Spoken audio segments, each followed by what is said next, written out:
Ladies and gentlemen, welcome back to Tiny Blue Games. My name, of course, is Seesaw Chris, and today we're talking about Final Fantasy XIV in 2019. You know it, you've been here before, hopefully. If not, welcome. Today we're talking about even more content that I didn't know really existed in Final Fantasy XIV. It seems like I do one thing, I make one video, and then I level up a couple levels, and I stumble upon a whole new system that I didn't know existed. And in this case, two systems that I didn't know existed. So the first one we're talking about is the Levequests.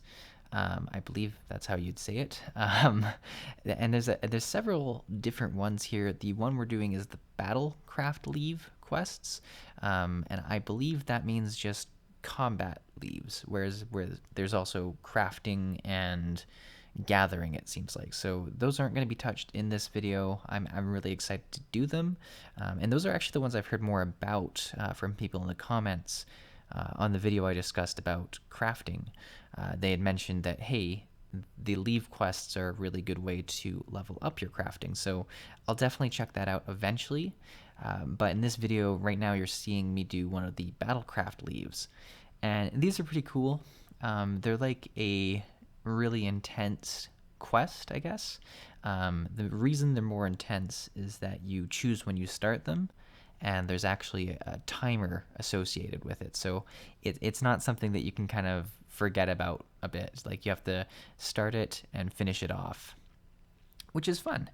And with that in mind, it sort of gives you a different challenge each time, and it specifically asks you what kind of difficulty you're looking for, and it lets you kind of customize it that way. I didn't play around too much with the difficulty.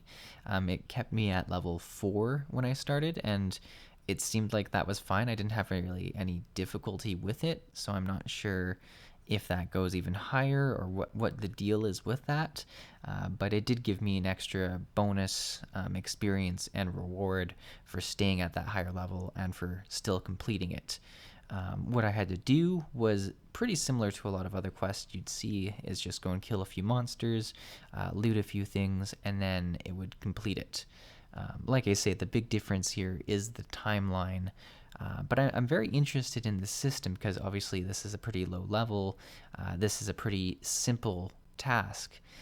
But if you did have some more interesting, more exotic things, you could have some pretty cool stuff where you're being, like time trials, right? Where you have to go between different locations based on a certain time. In Guild Wars 2, they had little mini games like this, and they were particularly good on mounts, where you'd have to either pick up packages and drop them off, and you'd have to make sure you did it within a certain amount of time, and if you did, you got an extra reward and stuff like that. So it kind of reminds me of that system, but definitely a little bit more traditional questy as well. So it's got a mix of several different things I've seen in other games, but like I said, the whole big thing here is that I thought there was so much, content already. I thought there was more than enough ways for me to level up. And here we go. I find a complete different way to progress. So what I'm most excited about is that because this game promotes the idea of leveling so many different jobs, is that there is really fun different ways to actually gain experience. Like, you're not always doing the same situation over and over again. Like, I mean, obviously there's going to be one that's probably the most efficient, and because of that, we usually end up doing that way of leveling. But at least there are different ways to go about it if you are, just tired of running the same dungeon, of running the same quest. You can sort of switch it up with a lot of different variation, which I think is a really great way to keep longevity in the lower levels. And just like that, we're done the duty. And it actually teleports you back to the quest giver, which is a nice little touch to boot. So there you go. I believe there are some additional rewards you can collect if you were to do this over and over again. And I also believe there's only a certain amount of these specific types of leave quests that you can do in a certain amount. Like I think you have a set amount that you are allowed to do, and you get an additional count of how many you can do each day, and it sort of piles up to a maximum amount. And I'm using very vague terms here because I don't want to give any wrong information. This is not my guide on how to complete these. So that's maybe something I do after I learned a whole bunch more about them. But yeah, a very cool system. I'm glad I checked it out. And something that, if I'm just between levels, if I just want a little bit of experience, I think it would be a great way to sort of just top up a level or something like that, right? There's often that time where you're like level 19 and 75%, and you're like, ugh, I don't want to go and do all this. I just want to get to 20 and queue in for this thing. So it gives you that option. Now, the other piece of content that I stumbled upon is Guildtests, I believe is how you'd say it. And this is, once again, even a different piece of content that's more focused on group content, it seems like. What it really looks like is kind of a mix of dungeons and the Hall of the Novice, right? Where I was saying that, hey, this is a solo person thing to teach you how to do different aspects of the game. Well, this is a group content dungeon style instance that also teaches you how to do certain things in the game. So it's really quite interesting in that regards, that it's kind of piling all these different things together. What it does really nicely, though, is that it's actually pretty quick and easy. I don't think I've done one that's more than 5 minutes yet. I'm obviously pretty low level, but I haven't done any really long, tedious ones. What I did notice is that because I was doing lower level content, I believe I could have started these earlier, it would down level me into the content. And what I experienced for the first time is that I don't have access to my higher level abilities when I'm lower level.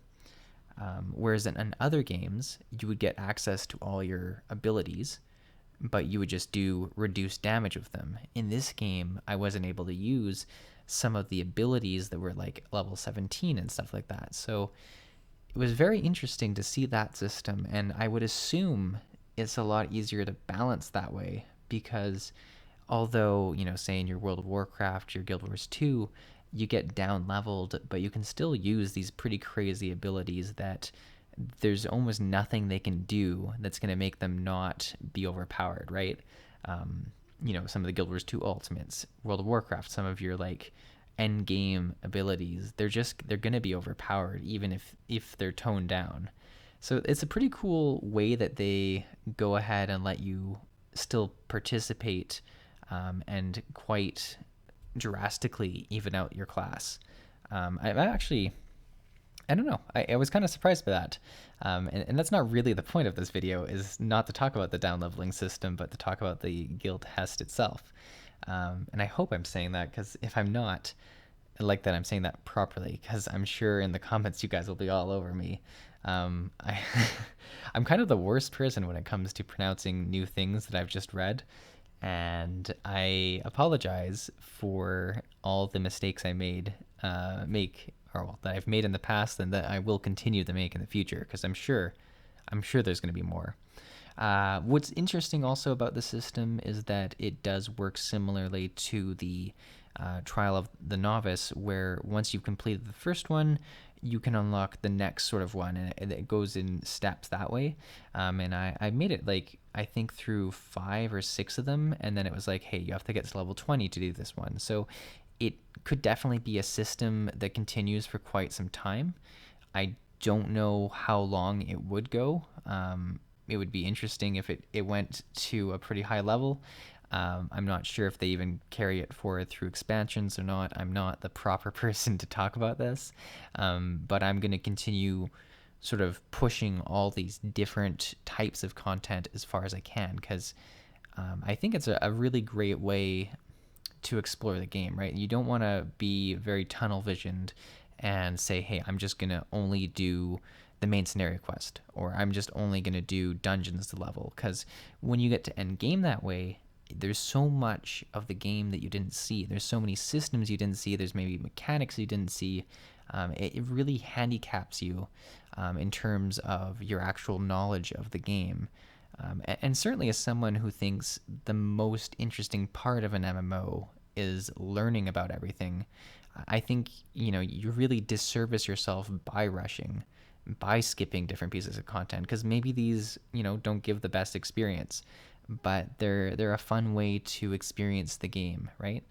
I don't know. Maybe I'm very specific about that. Maybe people don't see the same way, but I definitely enjoy it, and I think it's a great way to change up your gameplay. So yeah, hopefully you liked this video. I'm interested to see what I stumble into next. Thank you for watching. I'll see you in the next video.